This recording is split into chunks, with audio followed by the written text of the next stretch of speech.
কুকুর আর তার মালিকের খাবার। এক কুকুর রোজ তার মালিকের কাছে খাবার পৌঁছে দিত। খাবারের ঝুড়ি থেকে আসা চমৎকার সব খাবারের গন্ধে সেই কুকুরের খুব লোভ হতো খাবারগুলো চেখে দেখার, কিন্তু নিজেকে সবসময় সামলে নিত সে। বিশ্বস্ততার সাথে নিয়মিত সে তার কাজ করে যেত। কিন্তু একদিন পাড়ার সব কুকুরেরা একসাথে তার পিছু নিল। চোখে তাদের তীব্র আকাঙ্ক্ষা, মুখ থেকে লোভ ঝরে পড়ছে। সমানে তারা চেষ্টা করতে থাকলো ঝুড়ি থেকে খাবার চুরি করে খেয়ে ফেলার।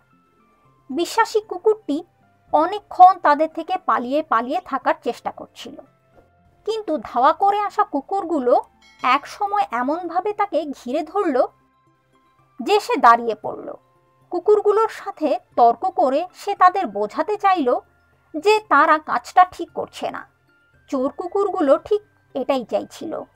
তারা এমনভাবে তাকে বিদ্রূপ করতে রইল যে একসময় সে রাজি হয়ে গেল।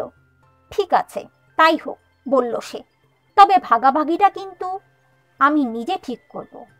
এই বলে মাংসের সবচেয়ে ভালো টুকরোটা সে নিজের জন্য তুলে নিল আর বাকিটা ওই কুকুরগুলোকে দিয়ে দিল।